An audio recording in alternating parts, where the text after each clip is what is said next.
بسم اللہ الرحمن الرحیم، الحمدللہ رب العالمین، الرحمن الرحیم، مالک یوم الدین۔ شروع اللہ کے نام سے جو بے انتہا رحم فرمانے والا اور بڑا ہی مہربان۔ ساری تعریف اور سارا شکر اللہ تعالیٰ کے لیے ہے جو رب ہے تمام عالموں کا، بڑا ہی رحم فرمانے والا اور بڑی مہربانی فرمانے والا ہے، بدلے کے دن کا مالک ہے۔ حاضرین کرام، آپ اور ہم اس بات پر ایمان رکھتے ہیں کہ یہ دنیا کی زندگی اللہ تعالیٰ کا عطیہ اور آزمائش کا مرحلہ ہے۔ ایک دن ہم سب کو اپنی موت کے بعد اللہ کی پکار پہ لبیک کہتے ہوئے حشر کے دن اللہ کے حضور حاضر ہونا ہے۔ وہ ہوگا بدلے کا دن، اور اللہ تعالیٰ بدلے کے دن کا مالک وہ رحمان و رحیم ہے، لیکن ساتھ ساتھ وہ انصاف کرنے والا بھی ہے۔ اس بدلے کے دن ہم سب اس کے حضور حاضر ہوں گے۔ اس بدلے کے دن کے بارے میں قرآن مجید میں بہت ساری باتیں آئیں۔ آپ قرآن شریف کا مطالعہ کریں تو محسوس کریں گے کہ قرآن مجید کا کوئی صفحہ ایسا نہیں ہے جس میں آخرت کا، قیامت کا، روز جزا کا ذکر نہ ہو۔ ایک جگہ اللہ تعالیٰ ارشاد فرماتا ہے، یوم یفر المرء من اخیہ وامہ وابیہ وصاحبتہ وبنیہ۔ وہ دن، اس کی شدت کا، اس کی دردناکی کا عالم یہ ہوگا، آدمی اپنے بھائی سے بھاگے گا کہ کہیں بھائی کو مجھے کچھ دینا نہ پڑ جائے، بھائی کی مدد کرنے کا بھی روادار نہ ہوگا۔ وامہ وابیہ، وہ اپنی اس ماں سے بھاگے گا جس نے اس کو تکلیف اٹھا کر جنم دیا اور اپنا خون جگر پلا کر پال پوس کر جوان کیا۔ اپنے باپ سے بھاگے گا جس نے اپنی ساری شفقتیں اور اپنی ساری کمائی اس پر لٹا دی۔ وہ صاحبتہ و بنی، وہ اپنی بیوی سے بھاگے گا، وہ بیوی جس کی محبت کی وہ قسمیں کھایا کرتا تھا، جس نے زندگی بھر اس کا ساتھ دیا، اس سے بھی وہ بھاگے گا، اور اپنی اولاد سے، اپنے بچے سے بھی وہ بھاگے گا۔ وہ دن بہرحال آنے والا ہے، وہ دن کتنا ہی دور کیوں نہ ہو، بہرحال وہ دن آئے گا، اور اس دن ہم سب کے سب اپنے رب کے حضور حاضر کیے جائیں گے۔ اس دن کی سختی اور شدت کے بارے میں ذکر کرتے ہوئے اللہ تعالیٰ بتاتا ہے، اس دن عورتوں کے حمل گر جائیں گے، خوف و دہشت کی وجہ سے دودھ پلانے والی مائیں اپنے بچوں سے غافل ہو جائیں گی۔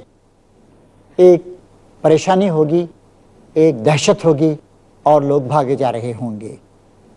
اس دن مجرم یہ چاہے گا کہ اگر اس کے پاس دنیا کی دولت ہو اور اتنی اور دولت ہو تو اس پوری دولت کو دے دے وہ، اور اللہ تعالیٰ کے عذاب سے بچ جائے۔ ایک اور جگہ قرآن مجید میں ارشاد فرمایا گیا ہے کہ مجرم، ظالم، خدا کا انکار کرنے والا، باغی، سرکش انسان چاہے گا میری بیوی، میرے بچے، میرا خاندان، میری دولت سب کچھ لے لیا جائے، بس مجھے جہنم کے آگ سے بچا لیا جائے۔ اتنی شدت ہوگی اس دن۔ اس دن اللہ تبارک و تعالی 7 قسم کے بندوں کو اپنے عرش کے سائے میں پناہ دے گا۔ بخاری شریف میں حدیث آتی ہے، اور حضرت ابو ہریرہ رضی اللہ تعالیٰ عنہ وہ اس حدیث کی روایت کرتے ہیں۔ فرمایا نبی کریم صلی اللہ علیہ وسلم میں، قیامت کے دن جب کہ اللہ کے عرش کے سائے کے علاوہ کوئی اور سایہ نہ ہوگا، اس وقت اللہ تعالیٰ 7 بندوں کو عرش کے سائے میں پناہ دے گا۔ آپ نے فرمایا، سب سے پہلا آپ نے نام لیا الامام العادل، یعنی انصاف پسند حکمران، یہ جسٹ رولر۔ دوسری بات آپ نے بتائی کہ وہ نوجوان جس نے اپنے رب کی عبادت اور اس کی یاد میں نشوونما پائی ہو، پروان چڑھا ہو۔ تیسری شخصیت وہ ہوگی جس کے بارے میں اللہ کے رسول نے فرمایا یہ وہ شخص ہوگا جس کا دل مسجد میں اٹکا ہوا ہوگا۔ چوتھا شخص آپ نے بتایا وہ 2 شخص جو اللہ تعالیٰ کی محبت میں ایک دوسرے سے ملتے ہیں اور پھر اللہ تعالیٰ کی محبت میں ایک دوسرے سے جدا ہو جاتے ہیں۔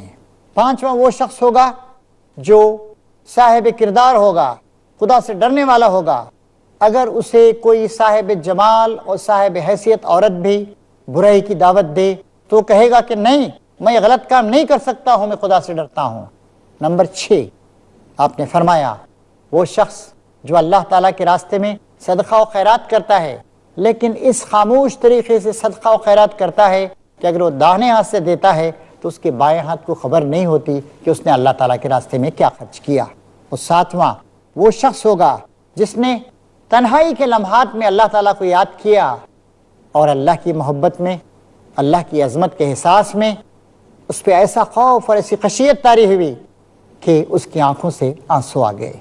بھائیوں اور بہنوں، ہمیں اور آپ کو بھی اس مرحلے سے گزرنا ہے۔ دنیا، اس کی ساری رنگینیاں، اس کی ساری دل فریبیاں آج ہمیں کھینچ رہی ہیں، آج ہمیں خدا سے غافل کر رہی ہیں۔ آج ہم سمجھتے ہیں کہ دنیا ہی سب کچھ، لیکن دنیا بہرحال ختم ہوگی، ایک نہ ایک دن ختم ہوگی۔ نبی کریم صلی اللہ علیہ وسلم نے فرمایا کہ جب انسان قبر میں جائے گا تو اس سے سوال کیا جائے گا، فرشتے پوچھیں گے تیرا رب کون ہے؟ اگر وہ سچا انسان ہے، سچا مسلمان ہے تو کہے گا میرا رب اللہ، وہ اللہ وحدہ لا شریک۔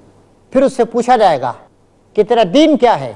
تو وہ کہے گا کہ میرا دین اسلام ہے، اللہ کی فرمانبرداری، اللہ تعالیٰ کا دین جو تمام انبیاء کرام لے کر آئے تھے، میں اس پہ ایمان رکھتا ہوں۔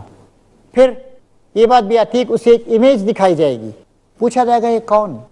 اگر اس نے واقعی نبی کریم صلی اللہ علیہ وسلم کے راستے کو اپنایا ہے، ان کے احکام پہ عمل کیا ہے، ان کا سچا پیرو ہے، کہے گا کہ اللہ کے رسول محمد صلی اللہ علیہ وسلم ہے، میں ان پر ایمان لایا ہوں۔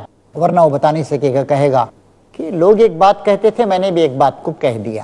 پھر اس کے بعد اگر اچھا آدمی ہے وہ، تو جنت کی کھڑکی اس پہ کھول دی جائے گی اور قیامت تک وہ گویا جنت کا نظارہ کرتا رہے گا، ایک اطمینان کی کیفیت اس پہ طاری رہے گی۔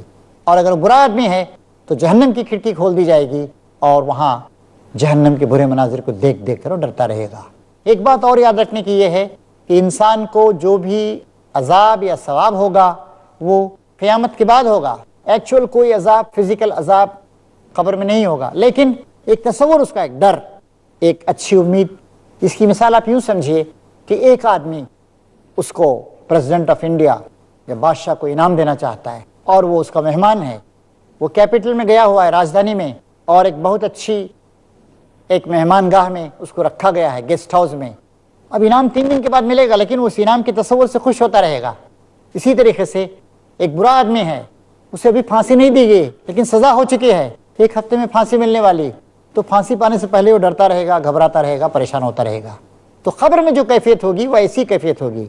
واقعی عذاب تو حساب کتاب کے بعد جنت جہنم میں ہوگا، لیکن اچھا آدمی سمجھے گا مجھے انعام و اکرام سے نوازا جانے والا ہے، اور برا آدمی سمجھے گا میں پکڑا جا چکا ہوں، اب میں کہیں بھاگ نہیں سکتا ہوں، اب مجھے اپنے رب کے حضور جانا ہے۔ تو یہ بات بھی سمجھ لینی چاہیے۔ پھر اس کے بعد آخر وہ قیامت کا مرحلہ برپا ہوگا۔ اس وقت ہر شخص اللہ تعالیٰ کے حضور حاضر کر دیا جائے گا۔ اس دردناک وحشتناک وقت کے بارے میں اللہ تعالیٰ یہ ارشاد فرماتا ہے، اللہ تعالیٰ کے رسول یہ ارشاد فرماتے ہیں کہ 7 قسم کے لوگ ہوں گے جن کو اللہ تعالیٰ کے عرش کے سائے میں پناہ دی جائے گی۔ سب سے پہلی بات آپ نے بتائی، الامام العادل، ایک انصاف پسند حکمران، یہ جسٹ رولر۔ حکومت کرنا ایک بہت ہی اہم کام، حاکم کو بہت ہی مہربان ہونا چاہیے، بہت ہی انصاف پسند ہونا چاہیے، اس کو غیر جانبداری سے کام لینا چاہیے، اس کو سارے جن لوگوں پہ حکومت کر رہا ہے ان کو اپنا بھائی سمجھنا چاہیے، اس طریقے سے اس کو انصاف کے ساتھ کام کرنا چاہیے۔ عام انسان کی ذمہ داری کم ہوتی ہے، اور جو انسان جتنا اونچا ہوتا ہے اس کی ذمہ داری اتنی زیادہ ہوتی ہے۔ جن کے درجے ہیں سوا، ان پہ سوا ذمہ داری، سوا کے معنی ہے زیادہ، جو جتنا بلند ہے اس کا اتنا ہی کام۔ اب اگر کوئی شخص سڑک پہ کھڑے ہو کر کچھ ایک پاگل ٹائپ کا آدمی کسی پرائم منسٹر کو گالیاں دے، ظاہر ہے کہیں گے لوگ کہ پاگل، لیکن کوئی کسی اور ملک کا ایک حکمران کسی پرائم منسٹر کو گالیاں دے تو ظاہر ہے کہ اس پر سخت ایکشن لیا جائے گا۔ تو جو جتنا بڑا ہے اس کی ذمہ داری اتنی بڑی۔ اسی طریقے سے جو حکمران ہے، جو حکومت کرتا ہے، اس کی ذمہ داری بہت زیادہ ہے۔ اس معاملے میں آپ دیکھیے ہمارے سامنے مثال آتی ہے، سیدنا عمر فاروق رضی اللہ تعالیٰ عنہ کی مثال آتی ہے۔ کیسے ذمہ دار حکمران تھے وہ۔ ایک بار رات کے وقت بیٹھے ہوئے اپنا حساب کر رہے تھے، کوئی صاحب آگے ان سے بات کرنے لگے، انہوں نے چراغ کو بجھا دیا۔ انہوں نے پوچھا امیر المومنین آپ چراغ کو کیوں بجھا دیا؟ انہوں نے کہا کہ تم پرائیویٹ باتیں کر رہے ہو، یہ میرا آفس ہے، یہ بیت المال کا تیل جل رہا ہے، اس لیے میں نے چراغ کو بجھا دیا۔ اس طریقے سے ایک ذمہ دار حکمران، اس کی ذمہ داری بہت زیادہ ہوتی ہے۔ ان کا ایک اور واقعہ میں آپ کی خدمت میں پیش کرنا چاہتا ہوں کہ ایک بار حضرت عمر رات کے وقت گشت لگا رہے تھے مدینے میں، اور آپ نے دیکھا کہ ایک بچہ رو رہا ہے، بچہ رو رہا ہے، بار بار رو رہا ہے۔ انہوں نے کہا کہ تو کیسی ماں ہے، اپنے بچے کا خیال کر، بچہ تیرا رو رہا ہے۔ اس عورت نے کہا کہ پتہ نہیں یہ کون شخص ہے، میرے پیچھے پڑ گیا ہے، میں اپنے بچے کا دودھ چھڑانے کی کوشش کر رہی ہوں۔ عمر نے اعلان کر رکھا ہے کہ جب تک بچہ دودھ نہیں چھوڑے گا اس وقت تک اس کی اسکالرشپ جو بچے کو دی جاتی ہے ماہانہ نہیں دی جائے گی۔ تو حضرت عمر یہ سنے تو ان کو بڑا افسوس ہوا، بہت روئے اس رات۔ وہ نے کہا کہ اے اللہ، تیری امت کے کتنے بندے، کتنے بچے، میں نے کتنا ظلم کیا۔ اور صبح کے وقت انہوں نے اعلان کیا، سب سے پہلا آرڈیننس فجر کی نماز کے بعد یہ جاری کیا کہ بچہ جیسے ہی پیدا ہوگا اسے اس کا وظیفہ دینا شروع کر دیا جائے گا، کوئی ماں زبردستی اپنے بچے کو اپنے دودھ سے محروم نہ کرے۔ تو یہ ذمہ دار حکمران کی ایک مثال۔ اللہ تعالیٰ عرش کے سائے میں ایسے ذمہ دار حکمران کو، ایسے عادل حکمرانوں کو جگا دے گا۔ آج ہماری حکومتوں کا کیا حال؟ آج ہماری بڑی بڑی حکومتوں کے جو پریزیڈنٹس ہیں کتنے ظالم ہیں، جنگوں کو چھیڑتے ہیں وہ لوگ، ایکسپلائٹیشن کرتے ہیں وہ لوگ۔ خود ہمارے ملک کا کیا حال؟ ہمارے ملک کی کتنی اسمبلیاں ہیں جہاں 10-20 نہیں 25-30 40% تک گنڈے جا چکے ہیں، بدماش قسم کے لوگ۔ جیسے کسی نے کہا تھا کہ politics is the last resort of scoundrels, سیاست بدترین اور بدماش قسم کے لوگوں کی آخری پناہ گاہ۔ ایسے لوگ جا رہے ہیں۔ ہماری میونسپلٹیز ہوں، ہمارے لوکل گورنمنٹ کے ادارے ہوں، یا ہمارے لیجسلیچرز ہوں، ہماری پارلیمنٹ ہو، یہ ہماری ذمہ داری ہے کہ اچھے لوگوں کو ہم بھیجیں، برے لوگوں کو وہاں پر نہیں بھیجیں۔ تو جو اچھے حکمران ہوں گے، خدا پر ایمان رکھتے ہوں گے، اللہ تعالیٰ ان کو اپنے عرش کے سائے میں اس دن پناہ دے گا۔ دوسری بات رسول اللہ نے یہ بتائی، اس نوجوان کو اللہ تعالیٰ قیامت کے اس ہنگامے میں اپنے عرش کے سائے میں پناہ دے گا جس کے نشو و نما اسلام کے سائے میں ہوئی ہو۔ اسلام اور نیکی یہ بڑھاپے میں اختیار کرنے کی چیز نہیں ہے۔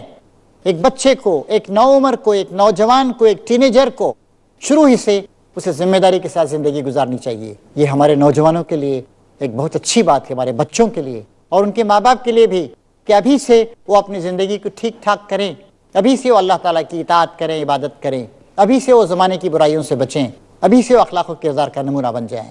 تیسری بات نبی کریم صلی اللہ علیہ وسلم نے یہ فرمائی، تیسرا آدمی جس کو اللہ تعالیٰ کے عرش کے سائے میں پناہ دی جائے گی، اس کے بارے میں آپ نے فرمایا کہ وہ شخص جس کا دل مسجد میں اٹکا رہتا ہے۔ مسجد میں اٹکا رہنے کا مطلب کیا ہے؟ یعنی جو مسجد میں نماز پڑھتا ہے، جاتا ہے، اپنا کام کرتا ہے، پھر اگلی نماز کے لیے مسجد میں آتا ہے۔ اسلام ہم کو یہ تصور نہیں دیتا کہ عبادت کا مطلب صرف نماز پڑھنا ہے، آدمی صرف مسجد ہو کر رہے، آدمی اپنے کمائی کا کام نہیں کرے، اپنے بال بچوں کو نہیں دیکھے۔ اسلام یہ بات نہیں کہتا ہے، لیکن نماز کی بڑی اہمیت۔ ان الصلاۃ کانت علی المؤمنین کتابا موقوتا، یقیناً نماز وقت کی پابندی کے ساتھ مومنوں پر فرض کر دی گئی، جماعت کے ساتھ نماز پڑھے آدمی۔ چنانچہ اوقات دیکھیے کیسے رکھے گئے، صبح سے لے کر دوپہر تک، فجر کی نماز کے بعد جو صبح سویرے پڑھی جاتی ہے، سورج کے طلوع ہونے سے پہلے پڑھی جاتی ہے، ظہر تک کا وقت رکھا گیا ہے کمانے کھانے وغیرہ کے لیے، پھر ظہر سے عصر تک کا وقت رکھا گیا ہے۔ یعنی نماز کے کھونٹے گاڑ دیے گئے ہیں زندگی کے میدان میں کہ ہر جگہ نماز کے ذریعے سے ہماری زندگی کو ایک سہارا ملے۔ تیسرا نمبر اس نوجوان کا ہوگا یا اس شخص کا ہوگا جس کا دل مسجد میں اٹکا رہتا ہے، جو نماز سوچ سمجھ کر غور و فکر کے ساتھ دل کی تیاری کے ساتھ پڑھتا ہے، نماز کوئی زبردستی کی چیز اس کے لیے نہیں ہوتی۔ اور چوتھا کون ہوگا؟ جس کو کہ اللہ تبارک و تعالی پناہ دے گا اپنے عرش کے سائے میں۔ فرمایا جا رہا ہے وہ دو شخص جو ایک دوسرے سے محبت کرتے ہیں اللہ تعالیٰ کے لیے اور جدا ہو جاتے ہیں اللہ تبارک و تعالیٰ کے لیے۔ ایک اور حدیث میں نبی کریم صلی اللہ علیہ وسلم فرماتے ہیں، من احب للہ وابغض للہ وآطى للہ ومنع للہ فقد استکمل الایمان۔ جس نے اللہ کے لیے محبت کی، اللہ کے لیے کسی سے نفرت کی، اللہ کے لیے دیا اور اللہ کے لیے جو چیز دینا تھا روک لیا، اس نے اپنے ایمان کو مکمل کر لیا۔ ہماری محبت کا، ہماری نفرت کا معیار بس اللہ تعالیٰ کا دین ہو۔ ہم سارے انسانوں سے محبت کریں، خوب محبت کریں، ٹوٹ کر محبت کریں، لیکن ہم کسی ظالم سے محبت نہیں کر سکتے، ہم کسی شریر آدمی سے محبت نہیں کر سکتے، وہ ہمارا اپنا ہی آدمی کیوں نہ ہو، ہم اس سے محبت نہیں کر سکتے۔ تو چوتھے نمبر پر اللہ تعالیٰ ایسے لوگوں کو جو اللہ سے محبت کرتے ہیں اور اللہ کی محبت میں آپس میں محبت کرتے ہیں، ان کی محبت کا، ان کی نفرت کا معیار اللہ تعالیٰ کی محبت ہے، اللہ تعالیٰ ایسے لوگوں کو بھی عرش کے سائے میں پناہ دے گا۔ اور پھر اس کے بعد 5ویں نمبر پر نبی کریم صلی اللہ علیہ وسلم فرماتے ہیں کہ ایسا شخص جو صاحب کردار ہے، صاحب اخلاق ہے، خدا سے ڈرنے والا ہے، وہ اپنی عصمت و عفت کی حفاظت کرتا ہے، وہ بے حیائی اور بدکاری کے راستوں کو اپناتا نہیں، یہاں تک کہ کوئی ایسی عورت جو بہت خوبصورت ہو، بہت صاحب حیثیت ہو، سٹیٹس والی ہو، وہ بھی اسے اگر گناہ کی دعوت دے تو صاف صاف کہہ دے نہیں میں خدا سے ڈرتا ہوں، میں یہ کام نہیں کر سکتا ہوں۔ اسلام پاکیزگی کا علم بردار، اسلام حکم دیتا ہے، مردوں کو حکم دیتا ہے، اے مردو، اے ایمان لانے والے مردو، اپنی نگاہوں کو جھکا کے رکھو، بچا کے رکھو، غض بصر سے کام لو، اور اپنی عصمت و عفت اور اپنی پاک دامنی کی حفاظت کیا کرو۔ اور تم سے بھی کہتا ہے اے عورتو، اپنی نگاہوں کو ذرا بچا کر، ذرا چھپا کر، ذرا گرا کے رکھا کرو، بد نظری سے کام مت لو، اور اپنی شرم و حیا کی، اپنی عفت و عصمت کی حفاظت کرو۔ اسلام انسان کی جو ضروریات ہیں، جسمانی ضروریات ہیں، ان کے پاکیزہ طریقے سے پورا کرنے کے لیے نکاح کا طریقہ، شادی کا طریقہ بتاتا ہے، اس کے مقابلے میں اور کوئی چیز کسی غلط طریقے کی وہ اجازت نہیں دیتا ہے۔ چنانچہ یہاں پر فرمایا گیا کہ اللہ تبارک و تعالی حشر کے میدان میں جب ہر طرف ہاہاکار مچی ہوگی اور عرش الہی کے علاوہ کوئی سایہ نہیں ہوگا، اس وقت اللہ تبارک و تعالی اس انسان کو بھی اپنے عرش کے سائے میں پناہ دے گا جو عفت و کردار کا مجسمہ تھا، جو گندگی سے بچتا تھا، یہاں تک کہ کوئی صاحب حیثیت بہت بڑی عورت بھی اگر اس کو کوئی برائی کی دعوت دے تو صاف انکار کر دے اور کہے میں خدا سے ڈرتا ہوں۔ اس کا مطلب یہ ہے کہ خدا کا خوف، خدا کی خشیت ہر وقت ہماری زندگی کی بنیاد بن جائے، اسی وقت ہم اس طرح کی برائیوں سے بچ سکتے ہیں۔ اس کے لیے یہ بھی ضروری ہے، دیکھیے آپ ایک اخبار کھولتے ہیں، گندی چیزیں نظر آتی ہیں اس میں، آپ ان گندی چیزوں کو دیکھیے، گندی تصویروں کو، آپ کے جذبات میں ایک ہیجان پیدا ہو جاتا ہے، ابال پیدا ہو جاتا ہے۔ ایسی تمام چیزوں سے ہم بچیں، گندی فلموں سے، گندی تصویروں سے، پورنوگرافک میٹیریل سے۔ انسان کو اللہ نے جنسی جذبہ دیا ہے، آدمی اس کو قابو میں رکھے، ورنہ دنیا جو ہے بہت گندی جگہ ہو جائے گی، دنیا میں بیماریاں پھیلیں گی، ایڈس کے امراض پھیلیں گی، وینرل ڈیسیزز، جنسی بیماریاں پھیلیں گی، اسی لیے یہ بات بہت ضروری ہے۔ اس کے بعد 6 نمبر پر بتایا جاتا ہے کہ وہ شخص جو صدقہ کرتا ہے اور چھپا کے کرتا ہے، اس طرح صدقہ کرتا ہے کہ داہنے ہاتھ سے اگر دے تو بائیں ہاتھ کو علم نہیں ہوتا ہے کہ اس نے کیا صدقہ کیا ہے۔ صدقہ کیا ہے؟ صدقہ نکلا ہے صدق سے، سچائی کے جذبے کے ساتھ، سچے اسلامی جذبے کے ساتھ، سچے طور پر اللہ کی رضا اور خوشنودی حاصل کرنے کے لیے آدمی جو کچھ خرچ کرتا ہے اسے صدقہ کہتے ہیں۔ صدقہ و خیرات، خیرات خیر کی جمع، خیر بھلائی، خیرات اللہ کے راستے میں مال کا خرچ کرنا، اور اللہ تعالیٰ کہتا ہے کہ تم صبح و شام خرچ کرتے رہو، خاص کر جو صاحب حیثیت لوگ ہیں ان کے لیے بہت ضروری ہے کہ وہ صدقہ و خیرات کرتے رہیں۔ نبی کریم صلی اللہ علیہ وسلم نے فرمایا ایک بار برباد ہو گئے۔ ابو ذر غفاری وہ سوال کرتے ہیں کون یا رسول اللہ؟ آپ فرماتے ہیں وہ لوگ جو بڑے مالدار ہیں وہ تباہ و برباد ہو گئے، سوائے ان لوگوں کے جو دائیں بائیں آگے پیچھے ہر وقت اللہ تعالیٰ کے راستے میں خرچ کرتے رہیں۔ مال اور دولت جو اللہ نے دی ہے وہ اللہ کا عطیہ ہے، اللہ کی امانت ہے، اس کو صحیح طریقے سے ہم کو خرچ کرنے کی کوشش کرنی ہے، اور اس کے سلسلے میں اس بات کا اہتمام کرنا ہے کہ ہم دکھاوے کے لیے اس کو خرچ نہیں کریں۔ چنانچہ ہمارے بزرگوں نے، علماء نے بات بتائی ہے کہ اگر آپ فرض صدقہ زکوٰۃ دے رہے ہیں دکھا کے دیجیے تاکہ لوگوں کو معلوم ہو، اور نفل صدقات جو فرض کے علاوہ ہیں اگر آپ وہ دے رہے ہیں تو اس کو چھپا کے کیجیے۔ تو بہتر یہ ہے کہ آپ چھپا کے دیں، کسی پہ احسان ظاہر نہ کریں، یہ طریقہ صحیح ہے۔ اور سب سے آخر میں 7ویں صفت ہمارے سامنے بیان کی گئی، نبی کریم صلی اللہ علیہ وسلم فرماتے ہیں کہ وہ شخص جس نے تنہائی میں اللہ تعالیٰ کو یاد کیا اور اس کی آنکھوں میں آنسو آ گئے۔ آدمی کا تعلق دنیا سے ہوتا ہے، بال بچوں سے ہوتا ہے، لیکن اس کا سب سے زیادہ گہرا تعلق اللہ تبارک و تعالیٰ سے ہونا چاہیے۔ ہر وقت اللہ تعالیٰ کو یاد کرتا رہے، اس کے دل میں اللہ تعالیٰ کا تصور ہو، اس کے دماغ میں اللہ تعالیٰ کے خیالات ہوں، اس کی زبان اللہ تعالیٰ کے شکر سے تر رہے، اللہ تعالیٰ کو ہر وقت یاد کرتا رہے، کبھی اللہ تعالیٰ کو نہ بھولے۔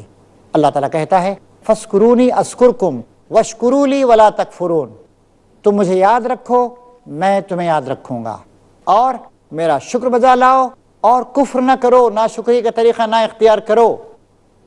اللہ تعالیٰ کہتا ہے لئن شکرتم لازیدنکم ولئن کفرتم ان عذابی لشدید، اگر تم شکریہ کا رویہ اختیار کرو گے تو میں اور دوں گا تم کو دنیا کی نعمتیں، عقل، قرت، سب کچھ دوں گا، اور تم نے کفر کا، نافرمانی کا رویہ اختیار کیا تو یاد رکھو کہ میری سزا بڑی سخت۔ تو یہ بات ضروری ہے کہ ہم اللہ تعالیٰ کو یاد رکھیں۔ یہ بھی فرمایا رسول اللہ نے، جب تم تنہائی میں یاد کرتے ہو اللہ بھی تنہائی میں یاد کرتا ہے، مجلس میں یاد کرتے ہو اللہ تعالیٰ بھی مجلس میں یاد کرتا ہے، فرشتوں کی مجلس میں یاد کرتا ہے۔ تو اللہ تعالیٰ کو جو یاد کرتا ہے اللہ تعالیٰ اسے یاد کرتا رہتا ہے۔ اور پھر یہاں بتایا گیا کہ ایک شخص نے تنہائی میں اللہ تعالیٰ کو یاد کیا، اس کی آنکھوں میں آنسو آ گئے۔ آنسو ایسے ہی نہیں آتے ہیں، آنسو دل کے جذبات کی عکاسی کرتے ہیں۔ ایک آدمی جس کے دل میں محبت ہے وہ کسی انسان کو تکلیف میں دیکھے گا رو پڑے گا جیسے خود تکلیف اس پر آئی ہو۔ ایک آدمی جو اللہ سے محبت کرتا ہے اللہ کے انعامات کو، اللہ تعالیٰ کے احسانات کو یاد کر کے رو پڑے گا۔ چنانچہ فرمایا گیا کہ مجلس میں نہیں بلکہ تنہائی میں، کیونکہ مجلس میں اور لوگوں کو دیکھ کر بھی ہماری آنکھوں میں آنسو آ جا سکتے ہیں۔ اس میں فرمایا گیا اللہ تعالیٰ اس شخص کو بھی جہنم کی آگ سے بچائے گا جو تنہائی میں اللہ تعالیٰ کو یاد کرے، اور تنہائی میں اللہ تعالیٰ کو یاد کرنے کی وجہ سے اس کی آنکھوں میں آنسو آ جائیں۔ تو ایسے اللہ تعالیٰ سے ہم کو محبت ہونی چاہیے۔ تو ہماری اور آپ کی یہ ذمہ داری ہے میرے محترم بھائیوں بہنوں کہ ہم ایسے بننے کی کوشش کریں، اللہ کو یاد کرنے والے، اللہ کی طرف بار بار لوٹنے والے، نمازوں کی پابندی کرنے والے، اخلاق و کردار کی حفاظت کرنے والے، صدقہ و خیرات کرنے والے، اللہ تعالیٰ کو یاد کرنے والے، اس طرح یاد کرنے والے دل کی گہرائیوں سے کہ ہماری آنکھوں میں آنسو آ جائیں، گندگی سے، برائی سے، بے حیائی سے بچنے والے، ہر طرح کی یہ ساری کی ساری بھلائیاں ہم کو حاصل کرنے کی کوشش کرنی چاہیے، کیونکہ ہمیں مرنا ہے، خدا کے حضور جانا ہے، اور وہاں پر ایک دن اپنے سارے کاموں کا ہم کو حساب دینا ہے۔ اللہ تبارک و تعالیٰ سے دعا ہے کہ وہ ہمیں سچا مسلمان بنائے، ہر طرح کی برائیوں سے ہماری حفاظت فرمائے، شیطان کے بہکاؤں سے ہم کو بچائے، اور وہ دن جو سخت دن ہوگا، تکلیف کا دن ہوگا، اس دن اللہ تعالیٰ اپنے عرش کے سائے میں، اپنی رحمت کے سائے میں ہم کو جگہ دے، ہماری دنیا بھی کامیاب ہو اور آخرت بھی کامیاب ہو۔ ربنا تقبل منا انک انت السمیع العلیم وتب علینا انک انت التواب الرحیم، وآخر دعوانا ان الحمد للہ رب العالمین۔